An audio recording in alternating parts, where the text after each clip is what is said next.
Good morning, good evening, good afternoon, क्या हाल चाल सभी को मेरा नमस्कार। मेरा नाम है शिवम तिवारी और आपका बहुत बहुत स्वागत है आपके खुद के प्यारे चैनल में जिसका नाम है वी आर जीनियस।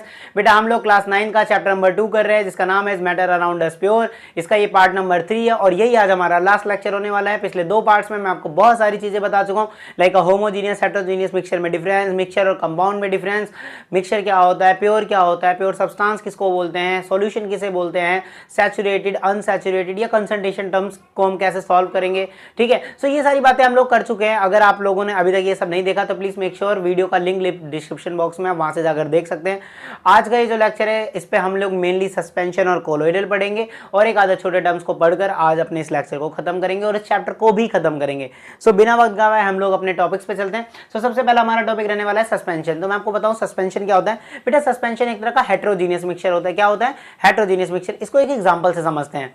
ठीक है, जैसे हमने क्या ले लिया, पानी ले लिया। ठीक है, हमने एक बीकर में, ग्लास में पानी ले लिया, उसमें हमने डाला सैंड यानी मिट्टी को डालोगे और उसको आपने चम्मच से ऐसे करके घोला। तो जब तक आप उसको चम्मच से हिला रहे हो तो क्या होगा, मिट्टी के पार्टिकल्स ऐसे पूरे पानी में ऐसे घूम रहे होंगे। जब तक आप उसको क्या करें, हिलाया जा रहे हो, मिट्टी के पार्टिकल घूम रहे हैं और कुछ देर बाद जैसे ही आपने चम्मच को निकाल दिया, अब हिलाना बंद कर दिया। ठीक है, जैसे ही आपने डिस्टर्बेंस को बंद कर दिया, थोड़ी देर बाद देखेंगे वो मिट्टी के पार्टिकल धीरे धीरे धीरे धीरे धीरे क्या हो जाएंगे, नीचे सेटल डाउन हो जाएंगे, नीचे क्या कर जाएंगे, बैठ जाएंगे। ठीक है, क्या ऐसा आप करके देख भी सकते हो, आपने करके देखा भी होगा। ठीक है, सो यानी जब तक हम लोग चम्मच को हिला रहे थे, जब तक हम उस पार्टिकल को डिस्टर्ब कर रहे थे, तब तक पार्टिकल हमें ऐसे करके घूमता हुआ उसमें दिखाई दे रहा था। ठीक है, जैसे ही हमने पार्टिकल को हिलाना बंद करा, डिस्टर्बेंस बंद करी, थोड़ी देर बाद देखा क्वाइट स्टेबल, मतलब वो थोड़ी देर बाद स्टेबल हो गया और सारे के सारे मिट्टी के पार्टिकल नीचे क्या हो गए, सेटल डाउन हो गए। ये जो मिक्सचर होता है जिसमें पार्टिकल जब तक आपने डिस्टर्बेंस कर रखी है तब तक तो उसमें घूमते हैं या तब तक तो उसमें दिखाई देते हैं, लेकिन जैसे ही आप डिस्टर्बेंस बंद कर देते हो उसके बाद पार्टिकल्स सस्पेंड हो जाते हैं, नीचे बैठ जाते हैं। क्या पार्टिकल्स? कौन से पार्टिकल? Solute particle. यहां पर मीडियम कौन है जिसमें आप घोल रहे हो, सॉल्वेंट कौन है, पानी है। और घोलने की क्या कोशिश कर रहे हो, मिट्टी घोलने की कोशिश कर रहे हो। मिट्टी आप ऐसा समझ सकते हो, मिट्टी एक तरह का सॉल्यूट हो गया, पानी हमारा एक तरह का सॉल्वेंट हो गया। और लेकिन सॉल्यूट और सॉल्वेंट ये दोनों तो घुलते नहीं आपस में। ये तो वैसे तो सॉल्यूट और सॉल्वेंट हमारा सॉल्यूशन का पार्ट है, बट मैं आपको सिर्फ समझाने के लिए कह रहा हूँ। ठीक है, कि आप ऐसा मान सकते हो जिसमें घोला जा रहा है वो हमारा पानी है और जिस चीज को घोल रहे हो हमारा मिट्टी है, लेकिन मिट्टी में पानी घुल रहा नहीं है, थोड़ी देर बाद देख रहे हैं नीचे बैठ जा रहे हैं। इस तरह के मिक्सचर को हम सस्पेंशन बोलते हैं। किसको?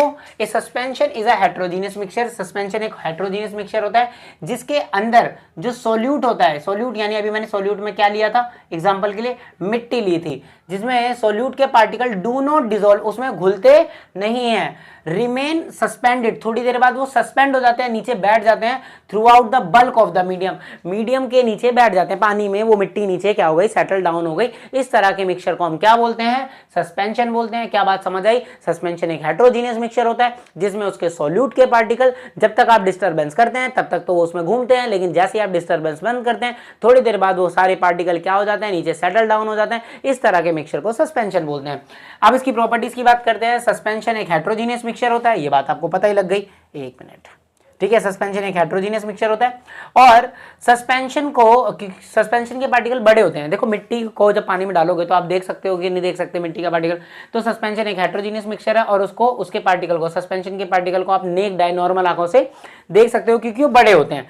तीसरी बात, The particle of a suspension scatter beam of light passing through it, make it path visible। यानी सिंपल सी बात है भाई, सस्पेंशन टिंडल इफेक्ट शो करता है। टिंडल इफेक्ट मैंने आपको पिछले लेक्चर में बताया था, नहीं तो अब दोबारा बता देता हूँ। सस्पेंशन के पार्टिकल बड़े होते हैं, जैसे ही आप उसमें लाइट बीम मारते हो तो लाइट जो होती है सस्पेंशन के पार्टिकल से टकराती है, टकराकर स्कैटर फैलती है और जब वो फैलती है तो थोड़े फैलते ही मैंने आपको बताया था ना, जैसे ये सस्पेंशन का पार्टिकल है, इस पे लाइट ऐसे आगे स्ट्राइक हुई तो ऐसे चारों तरफ फैलेगी और फिर ये ऐसे आगे बढ़ेगी, चारों तरफ ऐसे फैलेगी और ऐसे आगे बढ़ेगी। ऐसे फैलते फैलते पार्टिकल से टकराते टकराते आपको लाइट का पाथ विजिबल हो जाएगा। आपको लाइट का पाथ क्या हो जाएगा, विजिबल हो जाएगा, दिखने लग जाएगा। इसी इफेक्ट को टिंडल इफेक्ट कहते हैं। यानी कहने का मतलब द पार्टिकल ऑफ सस्पेंशन, जो सस्पेंशन के पार्टिकल हैं वो बीम ऑफ लाइट से स्कैटर करते हैं, जिसकी वजह से आपको लाइट का रास्ता दिखाई देता है। यानी सिंपली अगर एक लाइन में बोलूं तो सस्पेंशन टिंडल इफेक्ट को शो करता है। बात समझ आई? कहना है, और यहाँ पर एक बात लिखी हुई है, इंपॉर्टेंट बात, ये जो मैंने ब्रैकेट में लिखा रखा है, क्या लिखा हुआ है कि जब जब तक तो वो डिस्टर्ब्ड है, पार्टिकल जब तक डिस्टर्ब है तब तक तो पूरे पानी में घूम रहे हैं, लेकिन जैसे आप डिस्टर्बेंस खत्म कर देते हो मिट्टी के पार्टिकल नीचे बैठ जाते हैं, सस्पेंड हो जाते हैं। यानी कि जब particle when the particle settle down, जब वो पार्टिकल नीचे बैठ जाते हैं तो सस्पेंशन ब्रेक हो जाता है, तब उसको सस्पेंशन नहीं कहते, क्योंकि ऊपर पानी अलग दिख रहा है, मिट्टी एकदम नीचे बैठ गई। उस समय वो पार्टिकल्स क्योंकि ऊपर नहीं होते, पानी में होते नहीं, भाई देखो ये गिलास है, ठीक है, जब वो सारे पार्टिकल नीचे बैठ गए, यहाँ ऐसे ऐसे पार्टिकल सारे यहाँ आ गए, अब यहाँ सारा क्या है, पानी भरा हुआ है, तो अब इस पर अगर तुम लाइट मारोगे तो लाइट में पाथ विजिबल नहीं होगा, क्योंकि सारे पार्टिकल तो नीचे बैठ गए, तो स्कैटर किससे करेगा मेरे भाई, समझ आया क्या। यानी कि जब सस्पेंड हो जाते हैं पार्टिकल तब वो टिंडल इफेक्ट शो नहीं करता नॉर्मली, लेकिन जब तक वो सस्पेंड नहीं होते, जब तक वो उस पानी में घूम रहे हैं पार्टिकल्स, है ना, तब तक क्या कर सकते हो, तब तक वो टिंडल इफेक्ट शो करते हैं। उसके अलावा आप क्या नाम है, इसको सस्पेंशन को फिल्ट्रेशन प्रोसेस से अलग कर सकते हो। फिल्ट्रेशन प्रोसेस मैंने आपको बताया, मैं दोबारा बता देता हूँ। फिल्ट्रेशन प्रोसेस वो होता है, आपके पास फिल्टर पेपर होता है, फिल्टर पेपर एक छन्नी की तरह होता है, उसमें बहुत छोटे छोटे छेद होते हैं, और जैसे ही आप पानी, मिट्टी वाले पानी को ऐसे रखो, ठीक है, उस छन्नी में से पास करोगे तो जो छन्नी है उसके पार्टिकल बहुत उसके बीच में छोटे छोटे छेद हैं, उस छेद में मिट्टी के पार्टिकल्स बड़े हैं तो वो फंस जाएंगे, वो पार नहीं करेंगे, बट पानी नीचे चला जाएगा, तो यानी पानी अलग हो जाएगा, मिट्टी के पार्टिकल अलग हो जाएंगे, यानी सॉल्यूट अलग हो जाएगा, सॉल्वेंट अलग हो जाएगा। यानी फिल्ट्रेशन प्रोसेस से आप सस्पेंशन के पार्टिकल को अलग कर सकते हो। क्या ये बात समझ में आई, बिल्कुल आ गई, ठीक है। तो ये तो हमारा सस्पेंशन पार्ट था। अब हम बात करेंगे कोलोइड सॉल्यूशन क्या होता है, ये हमारा मेन टॉपिक है, इसमें से बहुत सारे सवाल आते हैं, ठीक है। कोलोइड सॉल्यूशन क्या होता है, और बच्चों को कोलोइड पता नहीं क्यों नहीं समझ आता, ठीक है, लेकिन चिंता मत करो, आपको आएगा, आप तो यहाँ आए हो ना, तो जरूर आएगा। देखो कोलोइड क्या होता है, कोलोइड भी एक तरह का हेट्रोजीनियस मिक्सचर होता है। क्या होता है, एक तरह का हेट्रोजीनियस मिक्सचर होता है। कोलोइड को मैं आपको एग्जांपल से समझाता हूँ। देखो आपने कभी कभी बादल तो देखे ही होंगे मेरे भाई, बादल दिखते कैसे हैं, गैस की तरह दिखते हैं, है ना, गैसियस पार्टिकल होते हैं ना बादल, ऐसे भाप जैसा दिखता है, देखो दूर से दिखता है, ऐसे फ्लफी सा दिखता है, भाप होता है, बट उसके अंदर भरा क्या होता है, पानी। यार ये क्या कमाल की चीज है, भाप जैसा है, गैस जैसा है, बट उसके अंदर पानी भरा है, उसको बादल है। जैसे आपने फॉग देखा हो, फॉग समझते हो, धुंध, है ना, सर्दी के टाइम पे फॉग देखो तो बाहर से ऐसे धुंध लगता है, ऐसा लगता है हवा सा, गैस सा पूरा ऐसा दिख रहा है, बट उसके अंदर जाओ तो आपको क्या आप गीले हो जाते हो, है ना, नॉर्मली, क्योंकि उसके अंदर पानी के ड्रॉपलेट्स होते हैं। यानी आप समझ सकते हो कि दिख कैसा रहा है, गैसियस जैसा, बट उसके अंदर है क्या, लिक्विड जैसा। यानी ये एक लिक्विड और गैस का मिक्सचर है, यानी ये एक लिक्विड और गैस का मिक्सचर है। और ये किस तरह का मिक्सचर है भाई, ना तो ये सॉल्यूशन है, ना ही ये सस्पेंशन है, सॉल्यूशन भी नहीं है, सस्पेंशन भी नहीं है, ये है कोलोइड। ये है क्या, कोलोइड। अब कोलोइड के जो पार्टिकल्स होते हैं, जो कोलोइड के पार्टिकल्स होते हैं बहुत छोटे होते हैं साइज में, कोलोइड के पार्टिकल बहुत छोटे होते हैं, सस्पेंशन से बहुत छोटे होते हैं और सॉल्यूशन से बड़े होते हैं, सस्पेंशन से छोटे और सॉल्यूशन से बड़े होते हैं, सॉल्यूशन के पार्टिकल से बड़े होते हैं, सस्पेंशन के पार्टिकल से छोटे होते हैं। किसके पार्टिकल, कोलोइड सॉल्यूशन के पार्टिकल। और इसकी वजह से इनके छोटे होने की वजह से सस्पेंशन के पार्टिकल से जो छोटे हैं, इसकी वजह से आपको लगता है कि ये एक तरह का सॉल्यूशन बना रहे हैं, एक तरह का क्या बना रहे हैं, सॉल्यूशन बना रहे हैं। बट ऐसा नहीं होता, ये सॉल्यूशन नहीं होता, ये कोलोइड होता है। आपको लगेगा ये होमोजीनियस मिक्सचर है, बट ये होमोजीनियस मिक्सचर नहीं है, ये कैसा है, हेट्रोजीनियस मिक्सचर है। मैं दोबारा बताता हूँ। देखो सिंपली कोलोइड किसको कहा गया है, कोलोइड एक मिक्सचर होता है, ठीक है। कोलोइड एक तरह का क्या होता है, मिक्सचर होता है। जैसे सॉल्यूशन एक अलग तरह का मिक्सचर, सॉल्यूशन के बारे में बिल्कुल आप डिफरेंट तरीके से जानते हो, सस्पेंशन के आप बारे में जान चुके हो। कोलोइड एक तरह का क्या होता है, वो भी एक तरह का मिक्सचर होता है। वो मिक्सचर के जो पार्टिकल्स होते हैं, कोलोइड के जो पार्टिकल्स होते हैं, वो सॉल्यूशन से बड़े होते हैं और सस्पेंशन से छोटे होते हैं। लेकिन क्योंकि एज कंपेरेटिवली सस्पेंशन से छोटे होते हैं, तो हमें ऐसा लगता है कि जो कोलोइड है वो एक तरह का होमोजीनियस मिक्सचर है। जैसे आप बादल को देखोगे तो आपको लगेगा उसके अंदर पानी पूरी तरह से मिल चुका है, यूनिफॉर्मली डिस्ट्रीब्यूटेड है, बट ऐसा नहीं होता, क्योंकि वो छोटे हैं, पार्टिकल उसके सस्पेंशन से छोटे हैं, तो ऐसा आपको लग रहा है, बट वो पूरी तरह से होमोजीनियस मिक्सचर नहीं है। वो कैसा होता है, हेट्रोजीनियस मिक्सचर। यानी आप ऐसा बोल सकते हो कोलोइड एक ऐसे तरह का मिक्सचर है जो दिखने में तो होमोजीनियस होता है, बट होता क्या है, हेट्रोजीनियस। समझ आ गया क्या, उसका कारण है उसका स्मॉल साइज। तो the mixture appears is homogeneous, but actually में होमोजीनियस नहीं होता, वो कैसा होता है, हेट्रोजीनियस मिक्सचर होता है। यही बात मैंने यहाँ लिखी है। अब कोलोइड सॉल्यूशन के हम लोग प्रॉपर्टीज पढ़ लेते हैं। कोलोइड सॉल्यूशन एक हेट्रोजीनियस मिक्सचर होता है। इसके पार्टिकल को आप नॉर्मल आंखों से देख नहीं सकते, नेक्ड आई से देख नहीं सकते, क्योंकि एज कंपेरेटिवली सस्पेंशन पार्टिकल से छोटे होते हैं, बट सॉल्यूशन पार्टिकल से बड़े होते हैं। क्योंकि सॉल्यूशन पार्टिकल से थोड़े से बड़े होते हैं, यानी ये बीम ऑफ लाइट को स्कैटर ज्यादा कर पाते हैं, ये भी अच्छी तरह से स्कैटर कर पाते हैं, इसलिए इसमें भी बीम ऑफ लाइट यानी लाइट का पाथ विजिबल होता है। है, यानी सिंपली बोलूं तो colloid solution Tyndall effect show करता है। Colloid solution Tyndall effect show करता है। क्या बात समझ में आ रही है? क्यों शो करता है? क्योंकि सॉल्यूशन के पार्टिकल से तो बड़ा होता है इसका पार्टिकल, इसलिए वो स्कैटर कर जाती है लाइट उसमें कोलॉइड के पार्टिकल से और आपको पाथ विजिबल होता है। ठीक है, उसके बाद हम बात करें, इसको आप फिल्ट्रेशन प्रोसेस से अलग नहीं कर सकते। कोलॉइड सॉल्यूशन को आप फिल्ट्रेशन प्रोसेस से अलग नहीं कर सकते। ठीक है, कैसे नहीं कर सकते भाई? छन्नी से ऐसे छानोगे नहीं होगा। ठीक है, इसमें आपको एक अलग तरह का मेथड लगाना पड़ता है, लाइक सेंट्रीफ्यूगेशन। आप इसको सेंट्रीफ्यूगेशन मेथड से अलग कर सकते हो। ठीक है, तो वैसे आपके सिलेबस में है नहीं इस अब 2 सालों से ये प्रोसेस जो अलग करने वाले हैं, सेंट्रीफ्यूगेशन या डिस्टिलेशन प्रोसेस वगैरह आपके में है नहीं, बट मैं आपको सेंट्रीफ्यूगेशन बता देता हूँ। ठीक है, मैंने इसको लिखा नहीं है क्योंकि सिलेबस में है नहीं, बट आपको जानकारी देने में क्या जाता है मेरा, है ना। तो जैसे आपने कभी देखा हो, आप दही बिलोते हो, है ना, दही को बिलोना बोलते हैं हमारे यहाँ तो, हाँ अपने गांव में तो ऐसे दही को बिलोते हैं, या मथना बोलते हैं कि मथ रहे हैं दही को। जब आप दही को मथते हो तो वो लस्सी बनती है और ऊपर मक्खन आ जाता है ना। वो यानी वो जो आप एक जो ऐसे मथनी टाइप में होती है जिससे आप मथते हो या बिलोते हो दही को, तो वो क्या करता है, नीचे ऐसे घूमता है और जिसकी वजह से बार उसमें एक एनर्जी टाइप में प्रोड्यूस होती है और जिसकी डेंसिटी हल्की होती है, जिसकी डेंसिटी कम होती है यानी मक्खन की, वो आ जाता है ऊपर, और जिसकी डेंसिटी भारी होती है वो आ जाता है नीचे। यानी देखो मक्खन उसी में से निकलता है, दही में से ही मक्खन निकलता है। ठीक है, वो एक तरह का दही जो होता है वो एक तरह का कोलॉइड सॉल्यूशन होता है, उसमें से हम मक्खन अलग कर देते हैं और लिक्विड पार्ट जो हमारा होता है यानी लस्सी वो अलग हो जाती है। और अलग करने के लिए देखो उसको फिल्ट्रेशन प्रोसेस है तो अलग नहीं कर सकते ना, उसको कौन से प्रोसेस है ये लोग अलग करते हैं? सेंट्रीफ्यूगेशन से। ठीक है, सेंट्रीफ्यूगेशन को अब मैं ज़्यादा डीप डिस्कस नहीं करूंगा। ठीक है, मैं आशा करता हूँ थोड़ा सा तो आपको समझ आएगा कुछ हद तक कि हम उसमें एक काइनेटिक एनर्जी ऐसे प्रोड्यूस करते हैं ऐसे ऐसे करके उसके नीचे, जिसकी वजह से क्या होता है वो सारे पार्टिकल एक्साइट होते हैं। एक्साइट होने के बाद जो हल्के पार्टिकल्स होते हैं, जो हल्के मतलब जिनकी डेंसिटी कम होती है वो ऊपर आ जाते हैं हल्के वाले, और जो भारी हो जाते हैं वो नीचे, यानी लिक्विड पार्ट नीचे आ जाता है, गैसियस पार्ट ऊपर आ जाता है। मक्खन थोड़ा गैसियस पार्ट में आता है। ठीक है, सो ऐसे ऊपर से हम मक्खन हटा लेते हैं। क्या बात समझ में आ रही है? बहुत बढ़िया बात है, बहुत बढ़िया बात है। अगर समझ आए तो ठीक है, नहीं भी आए तो कोई दिक्कत नहीं है क्योंकि सेंट्रीफ्यूगेशन अपने सिलेबस में नहीं है। बस इतना याद रखना कि कोलॉइड सॉल्यूशन को आप फिल्ट्रेशन प्रोसेस से अलग नहीं कर सकते। अच्छा, एक बात और समझते हैं, कोलॉइड सॉल्यूशन बनता किससे? 2 चीजों से मिलकर बनता है, डिस्पर्स फेज, डिस्पर्जन मीडियम। अब ये क्या चीज है? अरे मेरे भाई नाम अलग हो गया है, काम वही है। डिस्पर्स फेज मतलब सॉल्यूट होता है। ठीक है, डिस्पर्स फेज मतलब सॉल्यूट होता है, डिस्पर्जन मीडियम मतलब सॉल्वेंट होता है। बस सॉल्वेंट और सॉल्यूट को अलग नाम से बुला दिया, है ना। डिस्पर्स फेज मतलब सॉल्यूट होता है, डिस्पर्जन मीडियम मतलब सॉल्वेंट होता है। किस मीडियम में आप मिला रहे हो और किस तरह के फेज को मिला रहे हो, मतलब सॉल्यूट और सॉल्वेंट, इसको इस नाम से दे दिया। आपके बुक में एक चार्ट बना होगा जहां पे आपको डिस्पर्स फेज, डिस्पर्स मीडियम दे रखा होगा, यानी कि बस नाम अलग हो गया भाई, सॉल्यूट और सॉल्वेंट है तो वही, ये सॉल्यूट है, सॉल्वेंट है, बात खत्म है। ठीक है, तो इसमें ज्यादा कुछ पढ़ना नहीं है। ठीक है, चलो आगे बात करते हैं हम लोग अब देखो हमारा सस्पेंशन पूरा खत्म हो गया, कोलॉइड पूरा खत्म हो गया। ठीक है, अब हम छोटे छोटे ये 3 टॉपिक बचे हैं। बेसिकली ये 2 टॉपिक है, फिजिकल चेंज और केमिकल चेंज क्या होता है, और लास्ट वाले सॉल्यूशन वाले जो मेरा लेक्चर था उसमें मैं अलॉय बताना भूल गया था। सो आज अलॉय को भी थोड़ा सा जान लेंगे, थोड़ा सा ही है। ठीक है, सो क्या होता है बेटा फिजिकल चेंज? सबसे पहले फिजिकल चेंज समझते हैं। आपने पहले चैप्टर में जहां पर मैटर के बारे में पढ़ा था वहां पे आपने फिजिकल प्रॉपर्टीज देखी थी। फिजिकल प्रॉपर्टीज का मतलब, अरे भाई मेरे भाई, physical properties melting point, boiling point, density, fluidity, rigidity, ये सब क्या है? Physical property. और इसमें जो चेंज आता है उस चेंज को क्या कहते हैं? फिजिकल चेंज कहते हैं। यानी कि फिजिकल चेंज फिजिकल प्रॉपर्टी में आने वाले चेंज को कहते हैं, यानी उसका रंग बदल जाना, उसका कलर बदल जाना, उसका मेल्टिंग पॉइंट, बॉइलिंग पॉइंट बदल जाना। अब आपको समझ तो आ नहीं रहा होगा, शायद ना समझ आ रहा हूं, मैं आपको समझाने की कोशिश करता हूं।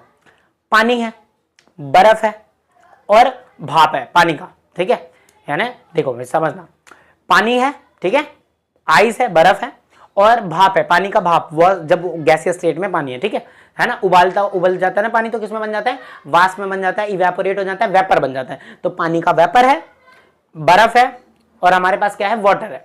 अब ये तीनों स्टेट वाइज अलग हैं, एक सॉलिड है, एक लिक्विड है, एक गैसियस स्टेट में, यानी तीनों की फिजिकल प्रॉपर्टी अलग है। क्या केमिकल प्रॉपर्टी अलग है? तीनों में मॉलिक्यूल तो H2O के ही है मेरे भाई, है तो मॉलिक्यूल H2O के ही, मतलब ये केमिकली तो चेंज नहीं हुए, मतलब ये जो है ये H2O के मॉलिक्यूल से बने, ये तीनों ही H2O के मॉलिक्यूल से बने, बट ये अलग अलग स्टेट में स्थिर हैं। मतलब एक सॉलिड फॉर्म में दिखा रखा है, एक लिक्विड में और एक गैस में। यानी फिजिकल प्रॉपर्टी में चेंज आने से उसके कंपाउंड, उसके एटम, उसके एलिमेंट में कोई फर्क नहीं पड़ता, उसकी वो वही रहता है, बट उसकी स्टेट, उसका कलर, उसका मेल्टिंग पॉइंट, उसका बॉइलिंग पॉइंट, इन सब में चेंज आता है, यानी उसकी फिजिकल प्रॉपर्टीज में चेंज आता है। देखो डेफिनेशन से समझो, कह रहा है physical change are those in which, physical change वो होता है जैसे उसका शेप चेंज हो जाए, साइज चेंज हो जाए या उसका स्टेट चेंज हो जाए, बट वो सब्सटेंस वही रहना चाहिए मेरे भाई, वो सब्सटेंस वही है। ठीक है, आप बर्फ को कोई शेप दे दो, कोई आकार दे दो, ठीक है, आप बर्फ को एक ऐसे पाइप में पानी भर के उसको बंद कर दो,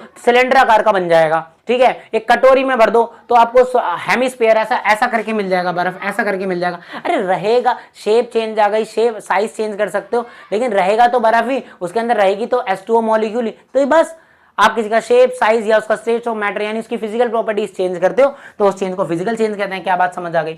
अब बात करते हैं केमिकल चेंज की। अब बात करते हैं केमिकल चेंज। बेटे केमिकल चेंज को केमिकल रिएक्शन भी बोलते हैं, केमिकल चेंज को केमिकल रिएक्शन भी बोलते हैं, कि जब एक सब्सटेंस दूसरे सब्सटेंस से, जब एक सब्सटेंस दूसरे सब्सटेंस से रिएक्ट करता है, जब एक सब्सटेंस दूसरे सब्सटेंस से रिएक्ट करता है और कई नया सब्सटेंस बनाता है, जब एक सब्सटेंस दूसरे सब्सटेंस से रिएक्ट करता है और एक नया ही सब्सटेंस बना दे, ठीक है, एक नया ही बातचीत बना दे, एक नया प्रोडक्ट बना दे, इस तरह के चेंज को केमिकल चेंज और इस तरह की प्रक्रिया को केमिकल रिएक्शन कहते हैं।